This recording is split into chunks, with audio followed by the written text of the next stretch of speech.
විසි විතර banking sector එක ඉන්වස් කරන මේ වෙලා බෑංකින් සෙක්ට ඉන්වස් කරන එක හොඳයි මොකද අන්ඩ වැලු සෙක්ටයක්කට මාකට් එක පෙන්ඩුම් කරනවා බේස්ටන් පීරේෂෝ ඇන් ප්‍රයිස්ට බුක් වල එතකට තව 15ක් ෆුඩන් බෙවරේජ සෙක්ට එක ඉන්වස් කරන්න පලවෙනි එකට අපි බලන්නනි කොටස් වලක පොලේ කොටසක මිල ඉහළ යාම සහ පහළ යාමට බලපන් සාධ කීපයක් තියෙනවා. ඉන්ටෙලිජන්ට් ඉන්වෙස්ටර් බුක් එකේ සඳහන් කරනවා වැදගත් කාරණා. ඒක කතා කරනවා ස්ටොක් එකක් පික් කරන්නේ කොහොමද කියලා. එකක් තමයි පළවෙනි කාරණාවට හඳුන්වන්නේ ඒ කම්පැනි එක හැමෝම දන්න කම්පැනියක් වෙන්න ඕනේ. ලොකු වැරද්දක් කියලා මම දකිනවා. අනිත් එක මේ ලොකු වැරද්දක් කියලා මම කියන්නේ මේ වැරදි කරගෙන ගොඩක් අය එනවා අපි ගාවට. අයලා කතා කරනවා සුරෝෂාන් මම පෝට්ෆෝලියෝ එක ලක්ෂ 10ක් ඉන්වෙස්ට් කරා දැන් ලක්ෂ 4යි තියෙන්නේ. ගෙදර යන්නත් බෑ ප්‍රශ්න ඇති. හැබැයි සමහර අය එනවා පෝට්ෆෝලියෝස් මංගාවට අරගෙන කම්පැනිස් 80ක් විතර තියෙනවා පෝට්ෆෝලියෝ එකේ. ඒකත් ඉතාමත් ඒ ඩයිවර්සිෆිකේෂන් හොඳටම කරලා හැබැයි මේ හොඳටම කරාමත් අමාරුයි මොකද අපිට මේ හැම කම්පැනි එකම ඇනලයිස් කරන්න අමාරු වෙනවා. ඔයා ස්ටොක් මාකට් එක ගැන මොනා හරි දන්න කෙනෙක්. එහෙම නැත්නම් කොහෙන් හරි එහෙම මෙහෙන් මේ ස්ටොක් මාකට් එකේ ඉන්වෙස්ට්මන්ට් එකක් කරලා තියෙන කෙනෙක් වෙන්න පුළුවන්. හැබැයි ඔයා එක තැනක හිර වෙලා වෙන්න පුළුවන් ඉන්නේ. ඔයා කොහොමද වොරන් බෆට් වගේ මේකේ උපරිම තලයට යන්න බලාපොරොත්තු ඉන්න කෙනෙක් වෙන්න පුළුවන් මේ ස්ටොක් මාකට් එකේ ඉන්වෙස්ට් කරලා.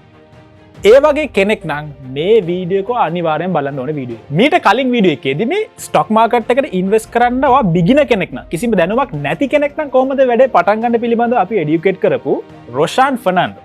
අද තව අඩියක් ඉස්සරහට ගිහිල්ලා ඔයා කොහොමද ස්ටොක් මාකට් එකේ සුපර් සක්සස්ෆුල් වෙන්නේ? ඒකට ඔයා මොකද්ද දැනගන්න ඕන දේවල්? මේ ගැන අපි එඩියුකේට් කරන්න යා සූදානම්. ස්කයිරීච් වෙන්චර්ස් ආයතනය, ස්කයිරීච් ඉන්වෙස්ට්මන්ට් ආයතනය, මාස්ටර්මයින්ඩ් හෝල්ඩින්ග්ස් ආයතනය, එන්ටර්ප්‍රෙනර්ස් ලංකා ආයතනය මේ හැම ආයතනයකම ඩිරෙක්ටර් කෙනෙක් විදියට. ඒ විතරක් නෙමෙයි අවුරුදු 18කට වැඩියෙන් මේ ෆයිනෑන්ෂල් මාකට් ඉන්වෙස්ට්මන්ට් පිළිබඳව හොඳ අත්දැකීමක් තියෙන කෙනෙක් විදියට. රොෂාන්ගේ පැෂන් එක, යා කියන විදිහට රොෂාන්ගේ පැෂන් එක ඇවිල්ලා මිනිස්සුන්ට ෆයිනෑන්ෂල් මාකට් ව්‍යවසායකත්වය පිළිබඳ හැම දෙයක්ම උගන්වන එක. ඒක රොෂාන්යාගේ YouTube channel එකේ පවා කරගෙන ඉන්නවා. ඉතින් අපි කලින් වීඩියෝ එක කතා කරා වගේම තව ටිකක් ගැඹුරට ගිහිල්ලා මේ ස්ටොක් මාකට් පිළිබඳව ඔයා දැනගන්න ඕන හැම වැදගත් දෙයක්ම අද අපි රොෂාන්ගෙන් අහලා බලමු. ඉතින් මේ වීඩියෝ එක අන්තිම වෙනකම් බලන්න. ඔයාට ප්‍රශ්න මොනවාරි තියෙනවා නම් comment section එකෙන් ඕනම දෙයක් ඔයාට අපෙන් අහන්න පුළුවන්. රොෂාන් ෆර්නැන්ඩෝකට personally connect වෙන්න කැමති නම් ඒ අවශ්‍ය links හැම දෙයක්ම මම ඔයාලට description එකේ දාලා තියනවා.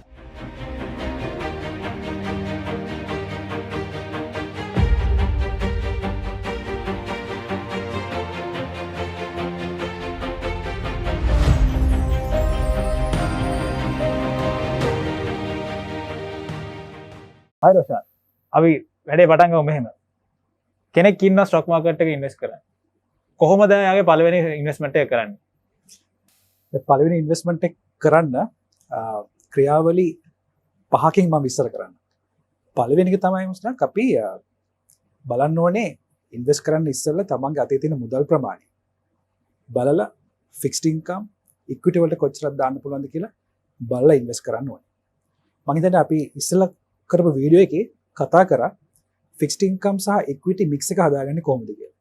ඉතින් පළවෙනි පියවර මේ මික්ස් එක හදලා සූදානම් වෙන එක. දෙවෙනි පියවර තමයි CSC මොබයිල් ඇප් එකේ ඩවුන්ලෝඩ් කරලා CDS account එකක් ඕපන් කරන එක. ඒ CDS account එකක් ඕපන් කරනකොට තමන්ගේ Facebook profile එකක් හදනවා වගේ පිච් එකක් සහ bank details දාන්න වෙනවා. තමයි ඒකට තමයි ඔයගොල්ලන්ගේ ඩිවිඩන්ඩ්ස් වගේ දේවල් ලැබෙන්නේ. තුන්වෙනි පියවර ස්ටොක් බ්‍රෝකරින් ෆර්ම් එකක් චූස් කරනවත් එක්ක ස්ටොක් බ්‍රෝකරින් ෆර්ම් එකෙන් කන්ෆර්මේෂන් එකක් හම්බ වෙනවා. ස්ටොක් බ්‍රෝකරින් ෆර්ම් එකක් කියන්නේ කොටසක් ගන්න කොටස් වලින් people ආයෝජනය කරන අනිවාර්යෙන් අපි කොටස් තරවකාර සමාගමකට යන්න අවශ්‍යයි. ඒක නිකන් බැංක් account එකක් ඕපන් කරන්න බැංක් එකට යන්න ඕනේ වගේ දෙයක්. So stock brokering firm එක තුන්වෙනි එකෙන් select කරන් පස්සේ ඔයගොල්ලන්ට confirmation එකක් ලැබෙනවා CDS ගිණුමක් විවෘත කරා කියලා. හතරවෙනි පියවර තමයි මේ CDS ගිණුමට මුදල් ඩිපොසිට් කරන එක, cash ඩිපොසිට් කරන. අපි හිතමු ලක්ෂයකින් පටන් ගන්නවා නම් ඒ ලක්ෂය CDS account එකට ඩිපොසිට් වෙන්න අවශ්‍යයි. එතකොට අන්තිම කාරණාව, පස්වෙනි කාරණාව තමයි වැදගත් වෙන්නේ කොටසක් මිලදී ගැනීම. එතකොට දැන් මේ පියවර හතරම කරන් පස්සේ පස්වෙනි පියවරට අපිට ස්ටොක් එකක් පර්චේස් කරන්න පුළුවන්. ඒකට කොටසක් මිලදී ගන්නකොට යම්කිසි කරුණු කාරණා තියෙනවා මිලදී ගැනීමට ප්‍රථම බැලිය යුතු. ඒක බැලුවන් පස්සේ අපි කොටස් තරවකාරට ස්ටොක් බ්‍රෝකර් එහෙම නැත්නම් ඉන්වෙස්ට්මන්ට් ඇඩ්වයිසර් එක්ක සාකච්ඡා කරලා හරි අපි මේ XYZ ලිමිටඩ් කම්පැනි එකේ ස්ටොක්ස් ටිකක් ගමු කියලා තීරණයකට එළඹෙලා ඒ ස්ටොක් එක පර්චේස් කරනවා. ඒතර මේ CDS account එකේ පෙන්නයි තමන්ගේ නම, තමන්ගේ ඇඩ්‍රස් එක, CDS account number, ඊට පස්සේ දිනේ අවසානයේ තමන් ගත්ත ස්ටොක්ස් ටික account එකට වැටලා තියෙනවා කියලා පෙන්නනවා. ඉතින් මේ පියවර පහ හරිම ලේසි පියවර පහක්. හැබැයි මේ පියවර පහ අනුගමනය කරන්න ඉස්සෙල්ලා පියවර 1 ඉතාමත් වැදගත් වෙනවා. තමන් කොටස් වෙනද පොළට තමන්ගේ තියෙන ඔක්කොම සල්ලි ටික දාන්න නැතුව කොටසක් විතරක් දාන එක තමයි සුදුසු වෙන්නේ. ඒ නිසා මේ පියවර පහ කල්පනාවෙන් අපි ප්‍රැක්ටිස් කරොත් සාර්ථකව කොටස් වලද පොලේ ගිණුමක් විවෘත කරලා වැඩි පටන් ගන්න යන්න පුළුවන්. ඒක රෂන් දැන් ස්ටොක් මාකට් එකේ දැන් කෙනෙක් ඉන්වෙස්ට් කරනකොට දැන් ඔයා ගොඩක් දැකලා ඇති මිනිස්සු කරන වැරදි එහෙම. ඇත්තටම ස්ටොක් මාකට් එකේ ඉන්වෙස්ට් කරනකොට කල යුතු සහ නොකල යුතු දේවල් ඇති. මොකක්ද? ඔව් හොඳ ප්‍රශ්නයක් කරමුසක්. දැන් කල යුතු දේවල් තමයි පළවෙනි එකට අපි බලන්න ඕනේ කොටස් වලද පොලේ කොටසක මිල ඉහළ යාම සහ පහළ යාමට බලපාන සාධක කීපයක් තියෙනවා. පළවෙනි එක තමයි කොටසක ඒ සමාගමේ ලාභදායි තත්ත්වය. දැන් මේ ලාභදායි තත්ත්වය බලන්න පුළුවන් ක්‍රමයක් තමයි ඉන්කම් ස්ටේට්මන්ට් එකේ බලන්න පුළුවන්. ඒ නිසා කල යුතු පළවෙනි දේ තමයි මේ කම්පැනි එකේ ප්‍රොෆිට් එකක්ද ලොස් එකක්ද තියෙන කියන එක බලන එක. ඊට පස්සේ අපි බලන්න ඕනේ ගොඩක් කට තේරෙන්නේ නැති දෙයක් තමයි මැක්‍රෝ ඉකොනොමික් ඇනාලිසිස් එක කියන්නේ. මැක්‍රෝ ඉකොනොමික් ඇනාලිසිස් කියන්නේ අපිට හඳුන්වා දෙන්න පුළුවන් පෙස්ටල් ඇනාලිසිස් එක. පෙස්ටල් ඇනාලිසිස් කියන්නේ පළවෙනි එක තමයි P වලින් සඳහන් වෙන්නේ පොලිටිකල් එන්වයරන්මන්ට්. ඒ කියන්නේ දැන් තියෙන රජය ස්ථාවර ආණ්ඩුවක් නැද්ද කියලා. අස්ථාවර ආණ්ඩුවක් ආවම කොටස් වලද පොළ පහළට යන්න පුළුවන්. ස්ථාවර ආණ්ඩුවක් තියෙනකොට කොටස් වලද පොළ ඉහළට යනවා. හේතුව තමයි ඒගොල්ලෝගේ ප්‍රතිපත්ති අවුරුදු 5කට දිගින් දිගට කරයි කියලා ව්‍යාපාරික ප්‍රජාව බලාපොරොත්තු වෙන හින්දා. E වලින් සඳහන් වෙන්නේ ඉකොනොමිකල් ක්ලයිමට්. දැන් ලංකාවේ ඉකොනොමික ක්ලයිමට් එක බලන්න පුළුවන් විදිහ තමයි ආර්ථික තත්ත්වයේ ඉන්ට්‍රස්ට් රේට්, ඉන්ෆ්ලේෂන් වගේ දේවල්. ඒකට ඉන්ට්‍රස්ට් රේට් කියන්නේ පොලි අනුපාතය. ඒක දැන් පොලි අනුපාතයේ උඩට පල්ලයට යාම කොටස් වල වලට බලපාන. අපි බැලුවොත් පොලි අනුපාතය 15 18 වගේ වෙලාවල් වල කොටස් වල පොළ ආකර්ෂණීය තත්ත්වය අඩු වෙනවා. දැන් මේ දවස්වල අපි දකින්නේ කොටස් වල පොළේ ශීඝ්‍ර ඉහළ යාමක් දක්නට ලැබෙන්නේ පොලි අනුපාතය පහළ මට්ටමක තියෙන හින්දා. ඒ නිසා මේ දේ දැනගෙන ආයෝජන කරන්න ඕනේ. ඒ වගේම සෝෂල්, ඒ කියන්නේ මිනිස්සුන්ගේ පාරිභෝජන රටාව අනේ ඒ වගේ දේවල් බලන්න පුළුවන්. ඊට අනුගත ටෙක්නොලොජිකල් ෆැක්ටර්ස්, දැන් ටෙක්නොලොජිකලි ඔන්ලයින් CDS account open කරන්න පුළුවන් ඔන්ලයින් ට්‍රේඩින් ප්ලැට්ෆෝම්ස් තියෙනවා. ඒ නිසා ඒ වගේ දේවලුත් ඇනලයිස් කරන්න අවශ්‍යයි. ඊළඟ කාරණාව තමයි කළ යුතු දේ තමයි කම්පැනි එක ඉන්කම් ස්ටේට්මන්ට් එක. ලාභදායී තත්ත්වය බලනවා වගේම වගකීම් ප්‍රකාශය බලන්න අවශ්‍යයි. දැන් ඉන්ටෙලිජන්ට් ඉන්වෙස්ටර් බුක් එකේ සඳහන් කරනවා වැදගත් කාරණාවක්. ඒක කතා කරනවා ස්ටොක් එකක් පික් කරන්නේ කොහොමද කියලා. එකක් තමයි පළවෙනි කාරණාවට හඳුන්වන්නේ ඒ කම්පැනි එක හැමෝම දන්න කම්පැනියක් වෙන්න ඕනේ. හැමෝම දන්න කම්පැනියක් කියන්නේ for example මම උදාහරණයක් කියන්නම්. අපි හිතමු ඩයලොග් කම්පැනි.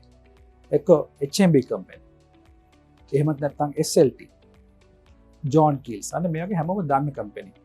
දැන් මේ වීඩියෝ එක මම buy or sell recommendation එකක් නෙමෙයි දෙන්නේ, උදාහරණයක් විතරයි කිව්වේ. දැන් මේ කම්පැනි එක අපි ඇනලයිස් කරන්න පටන් ගත්තොත් අපි ගන්නවා John Keells සමාගමේ financial statements, income statements බලලා, බැලන්ස් ෂීට්ස් බලලා, කෑෂ් ෆ්ලෝ එක බලලා කම්පැනි එක හොඳයිද නැද්ද කියලා විවිධ රේෂියෝස් තියෙනවා මේකට යොදන්න පුළුවන්. අපි ඒව යොදලා ඊට පස්සේ තමයි ආයෝජනය කරන්න සුදුසු වෙන්නේ. දැන් තව කතාවක් මට මෙහෙම කියන්න පුළුවන්. යම්කිසි තැනක බෝඩ් එකක් ගහලා තිනවා 100ට වඩා යන්න එපා කියලා. 100ට වඩා වැඩියෙන් ගියොත් ඒක ඔයාගෙන රිස්ක් එකක්. දැන් කොළඹ කොටස් වලද පොලේ සමහර රේෂියෝස් අපි කතා කරනවා PE රේෂියෝ වගේ. ඒ රේෂියෝස් අපි හිතමු මාකට් PE එක 12.9යි නම් සමහර PE 100ක් යනවා නම් අපි ඉන්වෙස්ට්මන්ට් ඇඩ්වයිසර්ස්ලා විදිහට කියනවා මේ සමාගම් වල ආයෝජනය කිරීම ඉතාමත් අවදානම් කියලා. හැබැයි ආයෝජකයෙක් ගිහිල්ලා මේක කරන්න පුළුවන්. එතකොට ඒක ඉතාමත් වැරදි දෙයක්. ඒ නිසා ඩූස් විදියට මට සඳහන් කරන්න පුළුවන් රේෂියෝස් ඇනලිසිස් එකක් කරලා ආයෝජන කිරීම. එතකොට මේ නොකළ යුතු දේවල් විදියට තමයි මට කියන්න පුළුවන්. ඒකට කියන්නේ හර්ඩ් මෙන්ටැලිටි. ඒ කියන්නේ හර්ඩ් මෙන්ටැලිටි කියන්නේ හරක් මෙන්ටැලිටි කියන්නේ. ඒ කියන්නේ හැමෝම යන පැත්තට හැමෝම යනවා. රයිට්? ෆොර් එක්සැම්පල් අපි කියමු ABC ල කම්පැනි එකක් තියෙනවා රුපියල් 15ට තමයි ට්‍රේඩ් වෙන්නේ. ඔක්කොම කියනවා මම මේ කම්පැනි එක ගන්නවා මේක සෝෂල් මීඩියා හැමතැනම දාලා හැමෝම මේ කම්පැනි එක දිහා බලාගෙන බයි කරගෙන මේක තමයි හර්ඩ් මෙන්ටැලිටි කියන්නේ. හර්ඩ් මෙන්ටැලිටි කියලා කියනකොට අපි මේ කිසිම ෆයිනෑන්ෂල්ස් බලන්නේ නැතුව තමයි මේක ආයෝජනය කරන්නේ. ඊට පස්සේ රීටේලර්ස්ලා සල්ලි ටික නැතුව නම් පස්සේ හැමෝටම බැලලා යන එක තමයි වෙන්නේ. ඒ තමන්ගේ අමාරුවෙන් හම්බ කරපු ධනය ආරක්ෂා කරගන්නවත් හිතන්නේ නැතුව හර්ඩ් මෙන්ටැලිටි ගියාම ඔය ප්‍රශ්න සිද්ධ වෙනවා. තව නොකළ දෙවල් තමයි සඳහන් කරන්න පුළුවන් දෙයක් තමයි සමහර සෝෂල් මීඩියා කවුරු හරි කියපු දෙයක් දැකලා එක්ක අහලා ෂෙයාර්ස් බයි කරනවා. සමහර පෝස්ට් එකක් දානවා මම දැක්කා එක කම්පැනි එක net assets per share valuation ඔයගොල්ලෝ සමහරට ඒක දන්නවා ඇති. එතකොට valuation එකක් කියනවා එක කම්පැනි valuation එක net assets per share 20යි. එක පුද්ගලෙක් ගිහලා කමෙන්ට් කරනවා මේ ෂෙයාර් එක රුපියල් 200 යනවා කියලා. ඊට පස්සේ හැමෝම කමෙන්ට් කරනවා මේක ගන්න හොඳයිද මේක ගන්න හොඳයිද මේක ගන්න හොඳයි. ඉතින් අරයා මම දන්නේ ෆේක් ප්‍රොෆයිල් එකක්ද කියලා. ඊට පස්සේ එයාරයා කමෙන්ට් කරනවා මේක හොඳයි මේක හොඳයි මේක හොඳයි. ඒක සමහර අය මට හිතෙනවා මේ පෝස්ට් එක කිසිම අවබෝධයක් නැතුව ගිහිල්ලා මේ ෂෙයාර් එක බයි කරන්න ඉඩ තියෙනවා. ඉතින් ඒ වගේ දේවලුත් කරන්න හොඳ නෑ ස්ටොක් මාකට් එකේ ඉන්වෙස්ට් කරනවා. ඊළඟ කාරණාව තමයි සමහරට තමන්ගේ යාළුවෙක් කියයි අන්න අර ස්ටොක් එක ගිහිල්ලා බයි කරන්න. ඒක හොඳට ප්‍රොෆිට් එකක් ගන්න පුළුවන්. ඒ ගැන විතරක්ම අහලා ගිහිල්ලා ආයෝජනය කරන එකත් ලොකු වැරද්දක් කියලා මම දකිනවා. අනිත් එක මේ ලොකු වැරද්දක් කියලා මම කියන්නේ මේ වැරදි කරගෙන ගොඩක් අය එනවා අපි ගාවට. අවිලා කතා කරනවා මිස්ටර් රොෂාන් මම පෝර්ට්ෆෝලියෝ එකේ ලක්ෂ 10ක් ඉන්වෙස්ට් කරා දැන් ලක්ෂ 4යි තියෙන්නේ. ගෙදර යන්නත් බෑ ප්‍රශ්න ඇති වෙනවා. රයිට්. ඉතින් ඒ වගේ ලෙවල් එකට යන්නේ නැතුව මේ පොඩි දේවල් හරියට ඉගෙනගෙන ආයෝජනය කරොත් වඩාත් සුදුසු වෙනවා. ඊළඟ තමයි දැන් මේ වචන දෙකක් තියෙනවා ස්ටොක් මාකට් එක ඉන්වෙස්ට් කරන කෙනෙක් අන්ඩර්වැලියුඩ් ඕවර්වැලියුඩ් කියලා. ඇත්තටම කොහොමද ඉන්වෙස්ට් කරන එක අන්ඩර්වැලියුඩ් එකයි ඕවර්වැලියුඩ් ස්ටොක් අඳුරගන්නේ? එක්සැක්ට්ලි. දැන් අපි හිතමු වැලුවේෂන් කියලා කියනවා. දැන් අපි ගොඩක් කට්ටිය දන්නවනේ කාර් එකක් වැලුවේෂන් එකක් කියන්නේ ඇයි කියලා. අපි හිතමු කාර් එකක ඇක්චුවල් වැලුවේෂන් එක ලක්ෂ 10ක් ආවා කියලා. දැන් අපි හිතමු යම්කිසි වෙලාවක ඒ කාර් එකේ වටිනාකමට වඩා අඩුවෙන්, ඒ කියන්නේ ලක්ෂ 6කට විතර යම්කිසි මුදල් හදිස්සියක් හින්දා යම්කිසි පුද්ගලයෙක් විකුණනවා කියලා. ඒතර මේ කාර් එක අපි දකින්නේ අන්ඩර්වැලියුඩ් කාර් එකක් විදිහට. ඒතර අපි ලක්ෂ 6ට මේ කාර් එක අරගෙන ලක්ෂ 8කට දෙන්න පුළුවන්. ඒක තමයි අන්ඩර්වැලියුඩ්. ඒතර ඕවර්වැලියුඩ් කියලා කියන්නේ ලක්ෂ 10ට තියෙන කාර් එක යම්කිසි වෙලාවක ලක්ෂ 16කට විතර යනවා. ඒතර අපි ගිහලා මේක ගන්න එක හරි මොඩකම. ඕවර්වැලියුඩ් කියලා කියන්නේ. ඒක තමයි මේ අන්ඩර්වැලියුඩ් ඕවර්වැලියුඩ් කියලා කියන්නේ. දැන් මේක කොටස් වෙළඳපොළට අපි ගත්තොත් අපි කොටස් වෙළඳපොළ වැලුවේෂන් කරන එක මෙතඩ් එකක් තමයි net assets per share කියලා කියන්නේ. මේ කොටස් එක සැබෑ වටිනාකම. අපි හිතමු XYZ Limited සමාගමේ net assets per share කියන එක රුපියල් 25යි කියලා. ඒ net assets per share එක හරි ලේසි. balance sheet එක බැලුවම balance sheet එකේ පෙන්නනවා net assets per share කීයද කියලා ඒ අදාළ කම්පැනි එක. එතකොට රුපියල් 25ක් කියලා තියෙනවා නම් කොටස් වෙළඳපොලේ යම්කිසි කඩාවැටීමක් ඇති වුණොත් එක්ක ප්‍රයිසස් පල්ලෙහාට එන්න වුණොත් එතකොට මේ 25 net assets per share එක තියෙන එක සමහර රුපියල් 2.50ට හෝ 5ට එන්න පුළුවන්. එතකොට මේක ඉතාමත් අන්ඩර්වැලියුඩ් කම්පැනි එකක්. එතකොට මේ අන්ඩර්වැලියුඩ් කම්පැනි එක ආයෝජනය කරලා අපිට අනිවාර්යෙන් net assets per share actual වටිනාකමට මේක කවදා හරි යනවා. ඒක තමයි මම කිව්වේ අවුරුදු 3කට 5කට ප්ලෑන් කරලා පර්චේස් කරන්න. අපි දැක්ක එවැනි සමාගම් විශේෂයෙන් 150ක් net assets per share තිබ්බ සමාගම් කොවිඩ් කාලේ හින්දා මිනිස්සු බය වෙච්ච හින්දා ආයෝජකයන් බය වෙච්ච හින්දා 150 තිබ්බ ෂෙයාර් එක රුපියල් 45කට වගේ වැටුණා. ඒ වෙලාවේ පර්චේස් කරේ ඔක්කොම ඉන්ටෙලිජන්ට් ඉන්වෙස්ටර්ස්ලා. ඉන්ටෙලිජන්ට් ඉන්වෙස්ටර් කෙනෙක් කියන්නේ හරි ෆන්ඩමෙන්ටල්ස් බලලා ඉන්වෙස්ට් කරන පුද්ගලයෙක්. ඒතර මේගොල්ලෝ මේ ප්‍රයිස් එකට අරගෙන 100ක් 200ක් 300ක ලාභ ලබා ගත්තා. තව වැලුවේෂන් මෙතඩ් එකක් තමයි PE රේෂියෝ එක. මේ PE රේෂියෝ එක කැල්කියුලේට් කරන්න හරි ලේසි දෙයක්. ඒ කියන්නේ කම්පැනි එකේ ට්‍රේඩ් වෙන ප්‍රයිස් එක. ඒ කියන්නේ ප්‍රයිස් කියන එක ගන්න ඕනේ. ඒක බෙදන්න ඕනේ earnings per share එක. දැන් මේ ratio analysis ප්‍රශ්න තියෙනවා නම් අපි programs උත් කරනවා intelligent investor ratio analysis workshops වලට ඒවට සම්බන්ධ වෙන්නත් පුළුවන්. එතකොට දැන් P ratio කියලා කියන්නේ market P එක බලන්න ඕනේ. එතකොට දැන් market P එක currently market P එක 12.9. දැන් 12.9 කියලා කියන market P එක අපි හිතමු යම් කිසි කොටසක් ඒ market P එක රුපියල් 25යි කියලා. right 25 times 25 times market P එකක් නම් ඒක overvalued සමාගමක් විදිහට අපි දකිනවා. ඒකට ඒ වගේ සමාගම් වල ආයෝජනය කිරීම සුදුසු නැහැ. දැන් 12.9 තියෙන P ratio එකට වඩා අඩු සමාගම් තියෙනවා. දැන් සමහර ඔයගොල්ලෝ දකි බැංකින් සෙක්ටර් එකේම market P එක 6ක් වගේ තමයි තියෙන්නේ. 6.1 7.2 වගේ රේන්ජ් එකේ තමයි market P එක තියෙන්නේ. ඒත් මේවා undervalued සමාගම් විදිහට අපි දකිනවා. ඉතින් තවත් විදිහක් තමයි මේ P ratio කියලා හඳුන්වන්නේ අපි කම්පැනි එකක් කර ආයෝජනය කරන්න ඉස්සෙල්ලා බලන්න ඕනේ ratio එකක් විදිහට. තව ratio එකක් අපි කතා කරොත් price to book value ratio එක.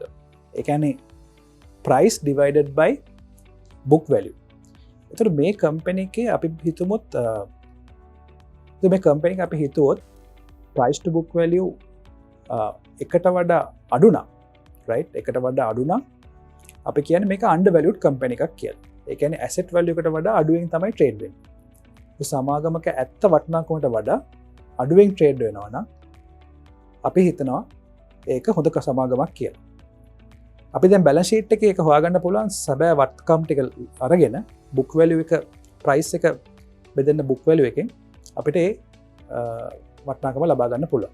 ඒතර එකට වඩා වැඩි සමාගම් අපි දකින සමහර සමාගම් price to book value 6 times 20 times වගේ ගිහලා තියෙනවා. ඒකට ඉතාමත් අවදානම් සමාගමක් විදිහට අලුතින් පටන් ගන්න ආයෝජකයට මට හඳුන්වා දෙන්න පුළුවන්. මොකද අලුතින් පටන් ගන්නවනේ මේ high risk companies වලට යන්න සුදුසු නැහැ. මෙහෙම දෙයක්ත් තියෙනවා. අපි හිතමු ටිකක් වැඩිපුර අවදානමක් අරගෙන ආයෝජනය කරොත් we call that high risk. there is a high return also. right දැන් සමහර සමාගමක් ඔයගොල්ලෝ දකින්න ඇති මේ දවස්වල රුපියල් 4 තිබ්බ ෂෙයා එක දැන් රුපියල් 70ක් වෙලා මාසයක් ඇතුළත. ඉතාමත් අවදානම්. හැබැයි මේ කොටසම රුපියල් 70ට ගිහිල්ලා ආයෙත් දැන් රුපියල් 40ට ඇවිල්ලා තියෙනවා. ඒ නිසා හිතන්න මේ 4ට ගත්ත එක්කෙනා 70ට වික්කා. ඒත් 70ෙන් ගත්ත ආයෝජකයාට 40න් විකුණන්න වුණාම තියෙන අවදානම්. ඒ නිසා කල්පනාවෙන් මේ රිස්ක් රිටර්න් කියන එක දැනුවත් වෙන එක තමයි වඩාත් සුදුසු. ඊළඟට ප්‍රශ්න දැන් ෂෙයාර් මාකට් එකේ ඉන්වෙස්ට් කරනකොට කොටස් කීයක් වගේ ගන්න ඕනේද අපි? ඔයක ඉතාමත් හොඳ ප්‍රශ්නයක්. අපි යූස් කරමු වචනයක් ඩයිවර්සිෆිකේෂන් කියලා දෙයින් පටන් ගමු. දැන් කොටස් වලින් පුළ ආයෝජනය කරන්න ගියාම අපි ඔක්කොම එක සමාගමක දාලා තිබ්බොත් අපි හිතමු හොටෙල් වල විතරක් අපි ආයෝජනය කරපු ආයෝජකයෙක් ඉන්නවා නම් මේ වෙලාවේ හැම හොටෙල් එකකම ලොස් එකක්. ඒතර තමන්ගේ පෝර්ට්ෆෝලියෝ එක මයිනස් වෙන්න පුළුවන් තත්ත්වයක් තියෙනවා. ඒ වගේම අපි හිතමු යම්කිසි හෝල්ඩින් කම්පැනි එකක් යටතේ තියෙන සමාගම් විතරක් ආයෝජනය කරලා තිබ්බනම් ඒ හෝල්ඩින් කම්පැනි එක මොකක් හරි ප්‍රශ්නයක් වෙච්ච ගමන් සියලු සමාගම් වල මිල පහළ යන්න පුළුවන්. ඒ නිසා සාමාන්‍යයෙන් අපි ආයෝජනය කරන යනකොට මම දෙන උපදේශය තමයි ඉස්ලාම් පෝර්ට්ෆෝලියෝ එක පටන් ගන්න කෙනෙක්ට 25% විතර බැංකින් සෙක්ටර් එකේ ඉන්වෙස්ට් කරන එක. දැන් මේ වෙලාවේ බැංකින් සෙක්ටර් එකේ ඉන්වෙස්ට් කරන එක හොඳයි. මොකද undervalued සෙක්ටර් එකක් විතර මාකට් එකේ පෙන්නුම් කරනවා based on P ratio and price to book value. එතකොට තව 15%ක් food and beverages සෙක්ටර් එකේ ඉන්වෙස්ට් කරන්න. ෆුඩ් ඇන්ඩ් බෙවරේජස් සෙක්ටර් එකේ ඉන්වෙස්ට් කරන්න කියලා මම නිකන් කියන්නේ හේතුව දැන් බලන්න කොවිඩ් කාලේ ලොක්ඩවුන් කාලේ හෝ ඕපන් වුණාම මිනිස්සු කනවා බොනවනේ. එතකොට ෆුඩ් ඇන්ඩ් බෙවරේජස් කියන එකේ ඔටෝමැටිකලි හැම වෙලාවෙම කන්සියුම් වෙනවා. ඉතින් ෆුඩ් ඇන්ඩ් බෙවරේජස් සෙක්ටර් එකකට ඉන්වෙස්ට් කරන එක හොඳයි. ඊළඟට අපිට යන්න පුළුවන් හොස්පිටල් සෙක්ටර් එක. දැන් අපි හොස්පිටල් එකට ගියාම අපිට ලැබෙන බිල් එකක් ගැන ඔයගොල්ලෝ හොඳටම දන්නවනේ. ඉතින් අපිට හිතන්න පුළුවන් අපි හිතුම ආචරි හොස්පිටල් එකට ගිහිල්ලා බිල් එකක් පේ කරනකොට ඔයාගේ කොටස් තියෙනවන ඔයා දන්නවා හරි ඔය ඉන්කම් එකක් ඔයාගේ කම්පැනි එකටම ලබා දෙනවා කියලා. ඒ වගේම දැන් තව සෙක්ටර් එකක් අපි දකිනවා පවර් සෙක්ටර් එක. දැන් පවර් ඇන්ඩ් එනර්ජි ලංකාවේ දැන් එනර්ජි ක්‍රයිසිස් එකක් ගැන සමහර අය කතා කරනවා.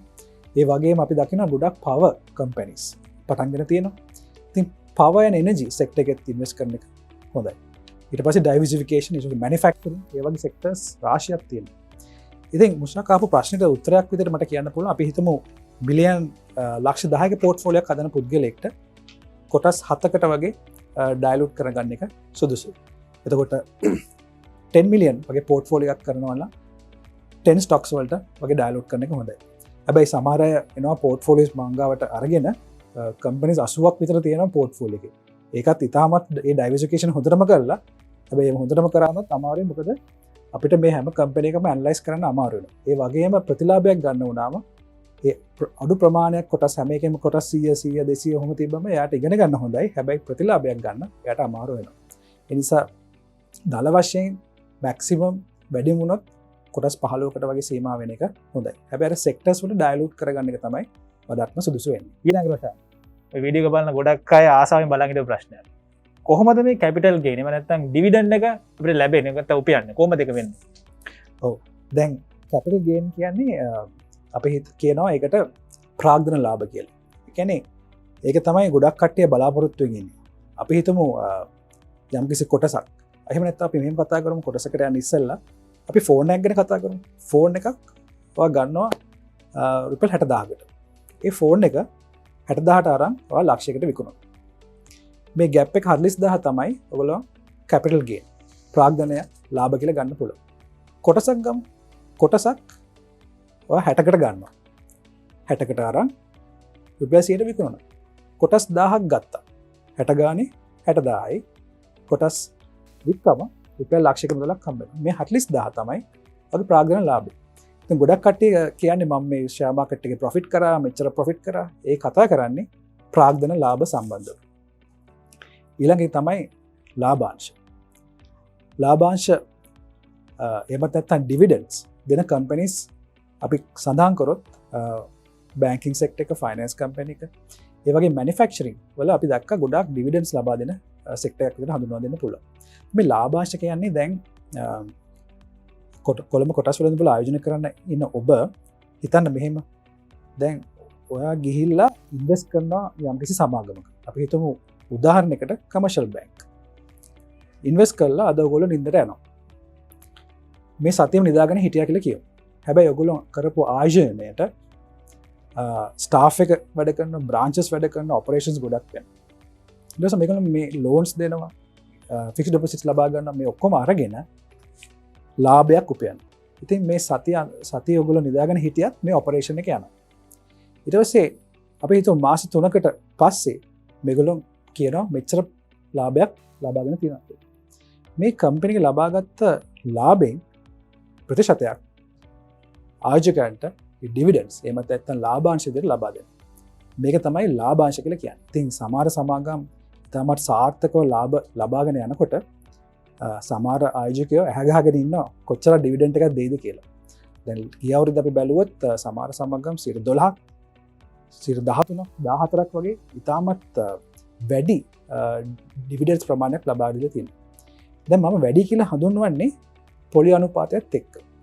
පොලි අනුපාතය අපිට හම්බෙන්නේ FD එකෙන් 5යි නම් ඩිවිඩන්ඩ් එකක් හම්බ වෙනවා නම් ලාභාංශයක් හම්බ වෙනවා නම් 12ක් 13ක් ඉතාමත් වැඩි අගයක්. ඊට අමතරව අමතක කරන්න එපා දැන් මේ කොටසේ අපි ආයෝජනය කරගෙන ඉන්නකොට මේ කොටසේ ප්‍රාග්ධන ලාභයකුත් ලබා ගන්න අවස්ථාවක් තියෙනවා. ඒ නිසා මේ ප්‍රතිලාභ දෙකම ඔළුවේ තියාගෙන ආයෝජනය කිරීම තමයි වඩාත් සුදුසු වෙන්නේ. right. මේ ස්ටොක් මාකට් එක පිළිබඳව වට ඉතාමත් හොඳ ගැඹුරු අධ්‍යයනයක් මේ වීඩියෝ එකෙන් ලැබුණා කියලා අපි හිතනවා. හැබැයි තාමත් ඔයාලට ප්‍රශ්න මොනාරි තියෙනවා නම් කමෙන්ට් සෙක්ෂන් එකකට විවෘතයි. ඔයාලට ඕන ප්‍රශ්නකකින් අහන්න පුළුවන්. ඊට අමතරව ඔයාලට රොෂාන් ෆර්නෑන්ඩෝ එක පර්සනලි මොනාරි ප්‍රශ්නයකට විසඳුම අරගන්න කැමති නම් එයාව රීච් කරන්න පුළුවන් හැම ලින්ක් එකක්ම මම ඔයාලට ඩිස්ක්‍රිප්ෂන් එකේ දාලා තියන්නම්. මීට අමතරව ලංකාවට බිස්නස් දන්න සිංහලෙන් කියලා දෙන සිම්පල් බුක්ස් අපේ channel එක ඔයාලා subscribe කරලා නැත්නම් මතක ඇතුව සිම්පල් බුක්ස් channel එක subscribe කරන්නත් අමතක කරන්න එපා.